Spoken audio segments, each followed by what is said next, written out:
Hemos invitado a un politólogo del Centro Uña, que nos ha ayudado y en otras oportunidades a ver todos los alcances y los aristas de la crisis, el señor Fernando Tincopa, al que doy la bienvenida a RPP. Buenos días, señor Tincopa.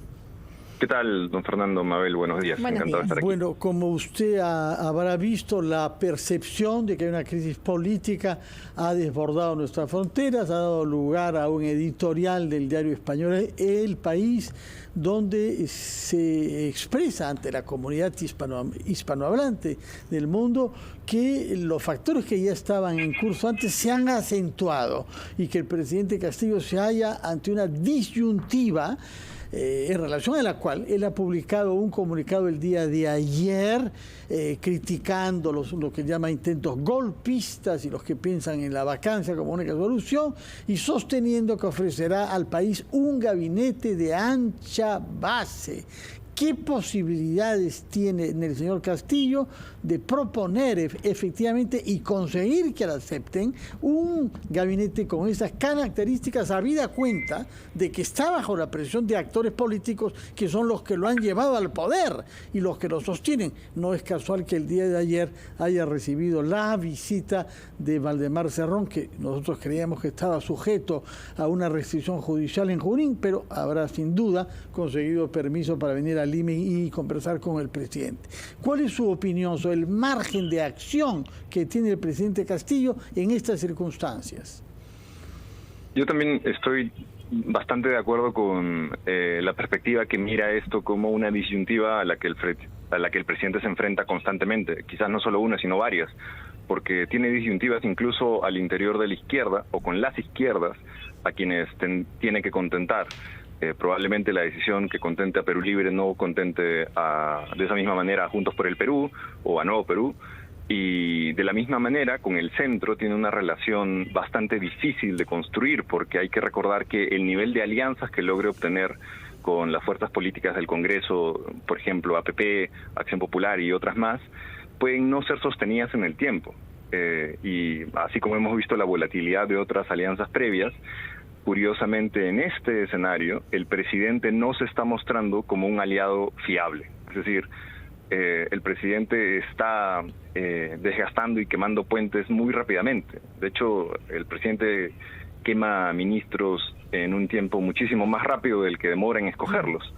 Y en ese escenario, a cualquier actor político que se preste racional, y por racional me refiero a inteligente, no me refiero a inteligente necesariamente, sino que está actuar en función a intereses e incentivos, probablemente le resulte muy difícil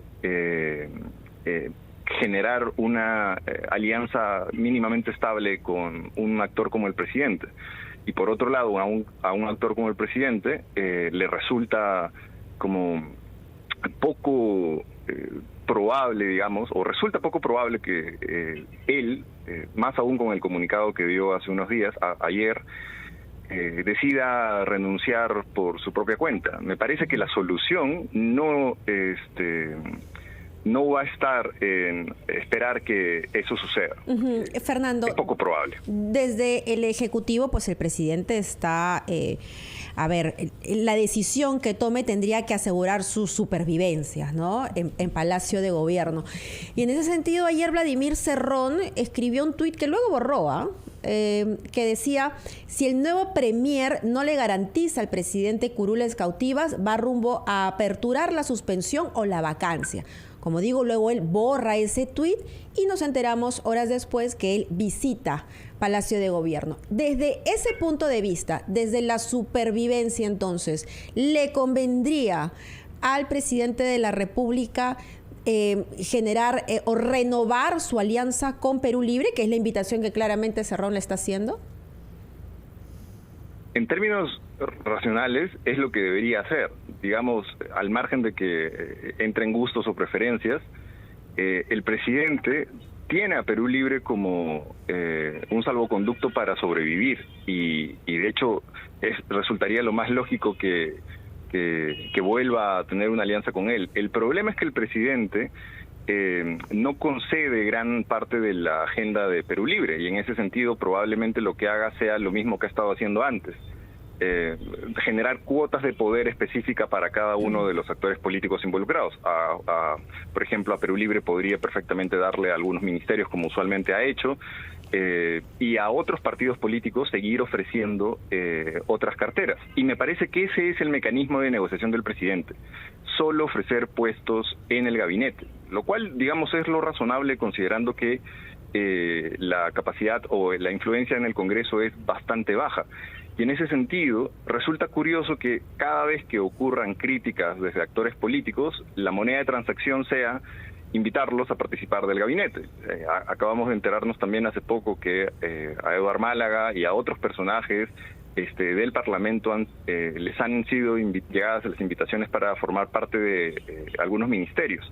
Y probablemente el presidente esté pensando más en su subsistencia política a través de conseguir los 44 votos que evitan que lo vaquen dentro del Congreso, que a un gobierno, digamos, medianamente gobernable, porque si la solución recae en dividir y sectorizar esto como básicamente feudos en los que cada uno tiene un nivel de autonomía y el FENATE está controlando la SUNEDU, el Ministerio de Educación, y cada uno de los grupos controla y divide su parcela, pues entonces vamos a tener bastantes momentos de conflicto, porque muchas de estas intenciones son contradictorias entre Nuevo Perú y Perú Libre. Probablemente entren en disputa muchísimos de los puntos que tendría que agendar el gobierno. De acuerdo, y esto lo que va a generar es esta disyuntiva continua que generará espacios y momentos de conflicto y crisis, en los que el presidente tendría que tomar una decisión, por cierto. De acuerdo.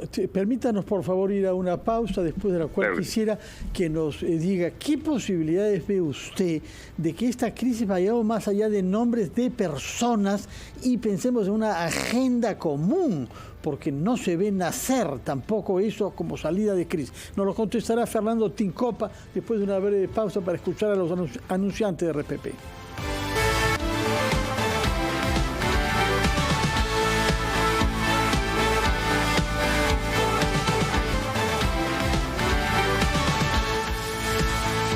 Estamos conversando con el politólogo Fernando Tincopa del Centro Wiñax, el cual queríamos que conteste qué posibilidades ve él que más allá del nombramiento de una persona, lo que este nuevo gabinete permita es un consenso, lo cual implica integrar la responsabilidad del Congreso, que también tiene su parte de responsabilidad en toda esta crisis. Sobre todo en circunstancias en las que, como ha dicho ayer en RPP el analista Jaime de Altaus, insospechable de tener simpatías por el gobierno, que hay muchos factores económicos y sociales que están jugando a favor de Pedro Castillo. Y Jaime de Altaus mencionó el alza del precio de los minerales, la baja del dólar, la baja del precio de algunos productos y la mejora de los indicadores de la pandemia. ¿Qué posibilidades ve usted que en estas circunstancias aparezca una voluntad responsable de un pacto que integre a unos y a otros? Sinceramente lo veo difícil si es que el anhelo es esperar que, digamos, el presidente de un momento a otro sea consciente y logre entender la dimensión de sus responsabilidades. Me parece poco probable que eso ocurra, pero lo que me parece más probable es que el presidente entienda que su subsistencia pasa por generar una coalición estabilizadora, una que le permita tener un margen de maniobra y que no solamente contente a un lado y que crea que contentando a un lado pueda, digamos, sobrevivir, sino que pase por integrar consensos en los que pues varias de las fuerzas políticas en el Congreso se incorporen. De hecho, esto es bastante normal en otros países. En España, por ejemplo, la coalición de gobierno es una coalición que integra otras fuerzas. Solo de izquierda, solo de Exacto, izquierda, sí, solo de izquierda. Pero muy diferentes entre sí, desde la izquierda más progresista hasta la izquierda del partido de gobierno anterior. Era claramente una coalición que modificaba mucha de su agenda inicial, de sus propuestas y de su plan como política de gobierno, y incorporaba otros puntos. Y eso lo que hacía era generar, digamos, medianamente algún nivel de estabilidad en el gobierno. Lo que yo imagino aquí es que al presidente se le está haciendo muy difícil encontrar cuáles son esos puntos de consenso, y lo que puede ser más fácil para él sea simplemente negociar los puestos con la discreción absoluta, como para que cada uno asuma el liderazgo cual señor feudal de las carteras correspondientes, sin considerar meritocracia y sin considerar estas cosas que ya hemos visto antes, que son importantes justamente para dar mayor estabilidad a un gobierno que no tiene un rumbo claro. Claro, pero para dar ese paso tan importante que describes, Fernando, tendríamos que partir porque el mismo presidente pues deba reconocer sus errores y enmendar, pero con una firme voluntad, ¿no? Y lamentablemente, por lo que hemos escuchado de quienes han trabajado a su lado, pues carece de ciertas cualidades, y ni siquiera me refiero a conocimientos de la materia, sino a ciertas virtudes, ¿no? Como la lealtad, por ejemplo. Y escucha él a sus asesores, de quienes no puede deshacerse por algún motivo. ¿Podríamos hablar de un presidente capturado? ¿Cuál es el razonamiento detrás de todo esto? ¿Por qué, si hay una serie de personas que han tenido una performance aceptable dentro del gobierno, que señalan que lo más pernicioso y lo negativo son los asesores, por qué es que lo seguimos viendo dentro del Palacio de Gobierno? Esa es una muy buena pregunta, porque uno no entendería cuál es la necesidad de, digamos, mantener un entorno que abiertamente se ha demostrado más o igual de incapaz que el presidente, porque aun cuando uno tenga críticas fuertísimas contra el mandatario, uno no se explica cómo es que un actor político puede decidir hacer cosas que abiertamente lo perjudican y que, digamos, no está en condiciones de asumir, como la decisión de tener la entrevista con Rincón, por ejemplo. Eso, en términos fríos, analizándolo, digamos, objetivamente, era una vulnerabilidad muy evidente y abierta antes de tomar la decisión. Y uno no se explica muy bien en función de qué toma decisiones el presidente. Si es el entorno cercano, y son los asesores quienes, digamos, lo inducen a este tipo de acciones y a otras, como la elección de Valer, que no tenía ningún sentido lógico ni beneficiaba o tenía algún, digamos, retorno político de esa elección, pues entonces uno pensaría que el nivel de asesores del presidente también es igual de limitado. Ahora, ¿por qué no se desprende de ellos? Me parece que por la sencilla razón que también la mayoría de políticos, al llegar a poder, pueden tener, que es la de buscan la lealtad como valor principal por encima de la capacidad, porque digamos es un entorno totalmente negativo, áspero, y ellos lo que buscan es gente que siempre sea fiel. Y en ese sentido, pues menosprecian la lealtad. Pero si uno considera que esto, llevar al gobierno, es como llevar un barco, no puedes simplemente contratar a marineros que sean fieles a ti y tus amigos. Necesitas marineros que sepan dirigir el barco y que no lo hundan. En ese sentido, probablemente el presidente esté, digamos, propiciando que su mandato pueda ser lo más inestable, corto y breve, si es que esto sigue así, porque los intentos de vacancia van a seguir en algún momento y se van a generar las condiciones para que estos ocurran y quizás sean fructíferos. Señor Tincopa, y mientras tanto, ¿qué pasa con el Estado?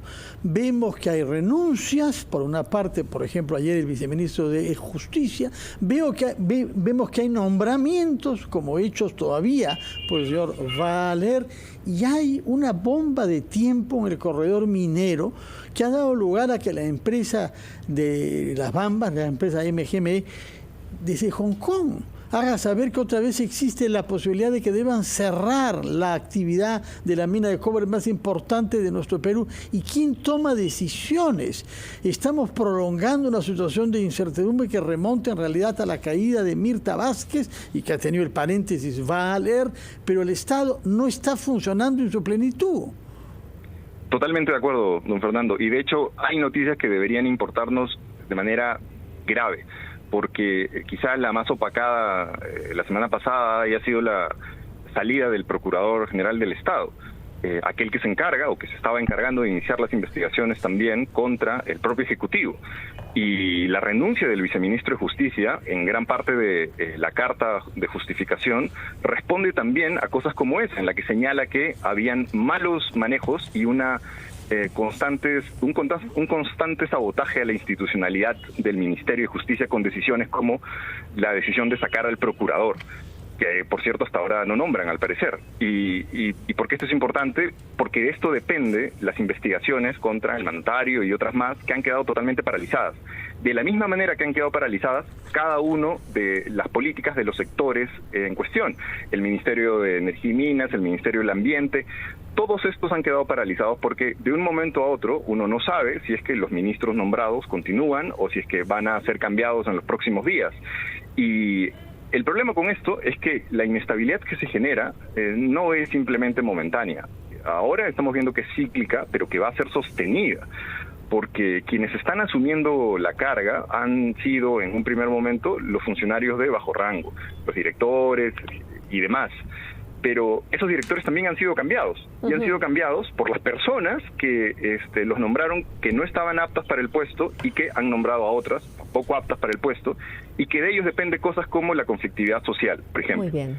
Que estamos viendo que va a incrementar, y a mí también me parece que es uno de los temas más graves que va a tener que enfrentarse este gobierno, porque puede ser que la conflictividad social recaiga como un efecto backlash a la gestión del presidente como y sea algo inmanejable. Como ya lo estamos viendo en Cusco y el conflicto con la mina Las Bambas. Muchísimas gracias a Fernando Tincopa, politólogo del Centro Viña, que vamos a